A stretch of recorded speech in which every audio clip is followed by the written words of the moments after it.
నమస్కారం.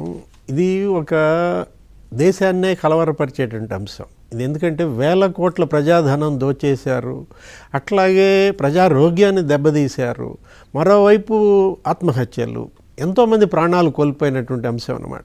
దీనిపైన ఇవాళ ఒక ఉన్నత సభలో ఒక ఉన్నత ప్రజాప్రతినిధి ప్రసంగించాడు.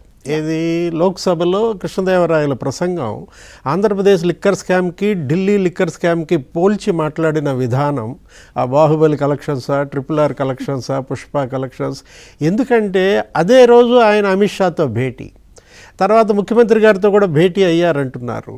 ఇప్పుడు అసలు సిబిఐ విచారణకి ఆదేశించమని ఏమైనా లేఖ రాస్తారా?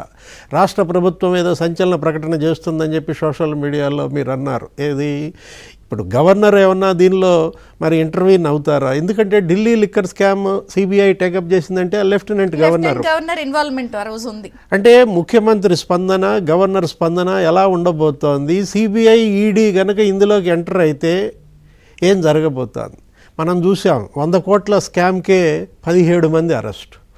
ఏది ఒక ముఖ్యమంత్రి, ఉప ముఖ్యమంత్రి కేజ్రీవాల్, సిసోడియా, మరో ఉన్నప్పుడు మళ్ళీ తెలంగాణ రాష్ట్రంలో కవిత గారి దాకా వెళ్ళింది ముఖ్యమంత్రి కూతురు. ఏది 2 రాష్ట్రాల ముఖ్యమంత్రుల కుటుంబ సభ్యులే కాదు, అసలు ఆంధ్రప్రదేశ్లో ఒక ఎంపీ కొడుకు, అంతమంది అరెస్ట్ అయిన దాఖలాలు కేవలం 100 కోట్ల స్కామ్కి. అఫ్కోర్స్ వాళ్ళు 170 సెల్ ఫోన్లు బద్దలు కొట్టారు, అది వేరే విషయం. ఇప్పుడు ఇక్కడ మరి దానికన్నా కూడా ఇది 200 రెట్ల పెద్ద స్కామ్ అంటున్నారు. 20,000 కోట్లు గోప్యం, 4,000 కోట్లు మనీ లాండరింగ్. మనీ లాండరింగ్ లో కొత్త క్యారెక్టర్ ఒకటి ఎంటర్ అయింది. సునీల్ రెడ్డి పేరు తీసుకొచ్చారు. ఇన్ఫ్రాస్ట్రక్చర్ కంపెనీ ఓనర్ అంటే ఎవరు? అది ఇన్ఫ్రానా అవుట్ ఫ్రానా అన్నాడు. ఇది కృష్ణదేవరాయలు. అంటే సునీల్ రెడ్డి అనగానే మనకు గుర్తొచ్చేది షటిల్ బ్యాడ్మింటన్, ఎక్కడ చెంచల్గూడ జైల్ మేట్ అతను కూడా. ఏది A7 అనమాట, ఎంఆర్ ప్రాపర్టీస్ కేసులో సిబిఐ అడిషనల్ ఛార్జ్ షీట్లో. ఇప్పుడు ఇక తీహార్ జైల్లో షటిల్ బ్యాడ్మింటన్. అంటే ఒరట్ల బుచ్చి చౌదరి గారు ఏమన్నారు, రాజమండ్రి జైలు అంటున్నారు.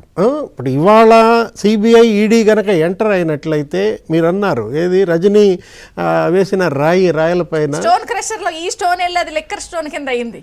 అంటే ఇక్కడ ఇప్పుడు మనం చాలా దారుణమైనటువంటి అంశం ప్రజారోగ్యం. అసలు పురంధేశ్వర్ గారి గురించి మాట్లాడారు మన రవి గారు. ఏది ఆమె 54% మంది లివర్ దెబ్బతిందని, 52% మంది కిడ్నీస్ దెబ్బతిందంటూ ఒక మెడికల్ రిపోర్ట్ కూడా పంపించాము అప్పుడు సిబిఐ ఎంక్వైరీ కోరిన విధానం.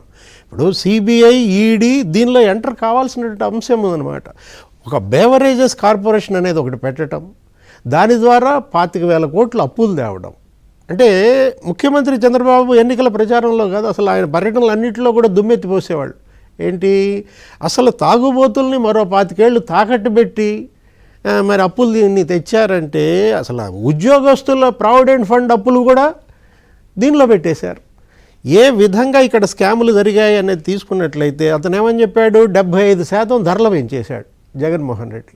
అప్పుడు ఏమన్నాడు, ధరలు ఎందుకు పెంచానంటే తాగుడు తగ్గింది, డబ్బులు ఎక్కువైపోయింది అని చెప్పి లాజిక్లు చెప్పారు. అంటే 112% అమ్మకాలు పెరిగినాయి అని చెప్పి వీళ్ళు ఇచ్చిన శ్వేతపత్రం లెక్కలు చెప్పిన దాంట్లో ఇప్పుడు భూముల కబ్జా, ఇళ్ల స్థలాల కబ్జా, గనుల కబ్జా, అసలు ఏకంగా వీళ్ళు డిస్టిలరీలే కబ్జాలు. 26 కొత్త డిస్టిలరీ కంపెనీలు, 38 కొత్త బ్రాండ్లు. అంటే ఇప్పుడు మిథున్ రెడ్డి పైన అందరి దృష్టి.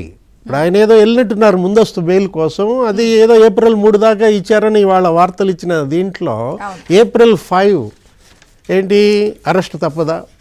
ఇప్పుడు మనం చూస్తున్నాం ఆయన పార్లమెంట్ April 4 దాకానే ఉన్నటువంటి దీంట్లో వాళ్ళ నాన్న చూడటానికి ఆయన ఏదో రావాలని వాళ్ళ అడ్వకేట్ వాదనలు, వస్తే అరెస్ట్ చేస్తారన్న భయం. ఇదొక 7 అంచెల వ్యవస్థ. ఏది లిక్కర్లో వీళ్ళు తీసుకున్నటువంటిది డిస్టిలరీ రిప్రజెంటేటివ్స్ కలెక్షన్ ఏజెంట్గా పెట్టుకోవటం, మధ్యలో మనీ హ్యాండ్లర్స్ అని, మనీ ట్రాన్స్పోర్టర్స్ అని, ఎవడో కోఆర్డినేటర్ ఆ కసిరెడ్డి రాజ్, వాడేదో ఒక 5వ అంచెలోనో ఉన్నట్టున్నాడు, అతనే కర్త కర్మ క్రియ అన్నట్టున్నాడు విజయసాయి రెడ్డి. అంటే విజయసాయి రెడ్డి అల్లుడు డిస్టిలరీ ఒకటి, దీంట్లో ఆదాన్ డిస్టిలరీస్ ఏదో ఉంది, ఆ SPY డిస్టిలరీస్ని అసలు మిథున్